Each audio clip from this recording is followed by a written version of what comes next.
तो बच्चों the question says 10 gram atoms of an alpha active radioisotope are disintegrating in a sealed container. In 1 hour, helium gas collected at STP is 11.2 centimeter cube. Calculate the half life of radioisotopes. तो देखिए एक बहुत ही fundamentals आपके पास question दिया हुआ है. तो सबसे पहला जो आपको निकालना है इनिशियल नंबर ऑफ एटम्स, तो एन नॉट.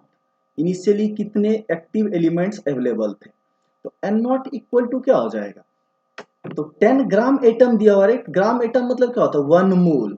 देखिए जहां कहीं भी आप ग्राम एटम लिखा उसका मतलब क्या होता है, मोल्स की बात करते हैं. तो ये वैल्यू कितना हो जाएगा 10 Na, right, 10 into N Avogadro number.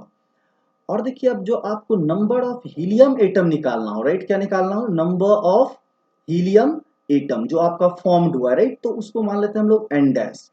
तो एन डैश आपको टोटल वॉल्यूम, ये क्या होता है, number of moles, right, into क्या हो जाता है, Avogadro number. Number of moles into क्या लिख लेंगे इसको, एवोगाड्रो नंबर. देखिए नंबर ऑफ मोल्स कैसे निकालोगे, तो 11.2 सेंटीमीटर क्यूब है और 1 मोल का जो वॉल्यूम होता है वो कितना होता है, तो आपको 22400, राइट, सेंटीमीटर क्यूब इनटू क्या हो जाएगा Na. तो इस वैल्यू को जब हम यहाँ पे सॉल्व करेंगे, राइट, तो ये वैल्यू आपका कितना निकल के आ जाएगा, तो इसको देखिए आप Na का जब वैल्यू कंप्लीटली यहाँ रख दोगे तो ये वैल्यू आएगा आपको 3.01 इंटू 10⁻20. कितना आ जाएगा 10⁻20 एटम्स. और इस वैल्यू को जब हम सॉल्व करेंगे तो ये क्या हो जाएगा 6.02 इंटू 10⁻24, क्योंकि देखिए 10 इंटू 23 हो जाएगा 24 हो गया, राइट.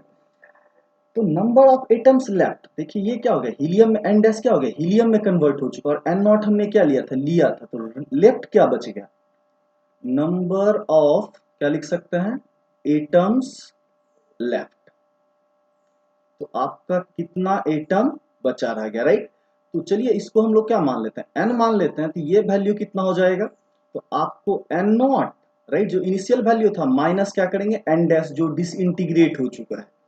तो चलिए इस वैल्यू को हम लोग लिख लेते हैं. तो 6 पॉइंट ये क्या हो जाएगा 02 इंटू 10⁻24 कितना है 24 है, माइनस क्या हो जाएगा 3.01 इंटू 10⁻20, ये वैल्यू आ गया, राइट.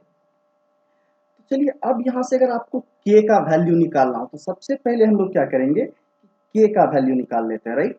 तो यहाँ पे आपको ऑलरेडी दिया हुआ टाइम कितना दिया हुआ 1 आवर, टाइम कितना दिया हुआ, time equal to 1 hour, right, 1 hour, right. तो यहाँ से अगर आप रेट कांस्टेंट k का वैल्यू लिखोगे तो ये वैल्यू कितना हो जाएगा 2.303 डिवाइडेड बाय, राइट, तो टाइम को किस में हम छोड़ देते हैं, आर में ही छोड़ देते हैं. तो 1 इंटू, राइट, लॉग क्या हो जाता है आपका, तो एन नॉट, लॉग क्या लिखेंगे एन नॉट, तो एन नॉट का वैल्यू कितना 6.02 इंटू 10⁻24 डिवाइडेड बाय, देखिए इस वैल्यू को क्या लिखेंगे, तो 6.02 इंटू 10⁻24 माइनस ये वैल्यू, चलिए इसको भी हम लिख लेते हैं. तो ये क्या हो जाएगा 3.01 इंटू 10⁻20. तो जब इसको हम यहाँ पे सॉल्व करते हैं तो ये वैल्यू निकल के आता है 4.98, राइट, 4. इस वैल्यू को क्लोज टू लिखें तो 98 इंटू 10⁻⁻5 क्या आ जाएगा आर इनवर्स, क्या हो जाएगा आर इनवर्स. तो देखिए अब नेक्स्ट पार्ट आपके लिए बहुत आसान है, क्या T half, half life calculate करना. तो ये क्या होता है 0.693 डिवाइडेड बाय रेट कांस्टेंट जो हमने के कैलकुलेट किया है, राइट. तो इस वैल्यू को जब हम यहाँ पे पुट कर लेंगे तो ये वैल्यू आ जाएगा 13,910, कितना हो जाएगा 13,910.3 hours. I hope you all guys understand it well. Thank you. Stay tuned.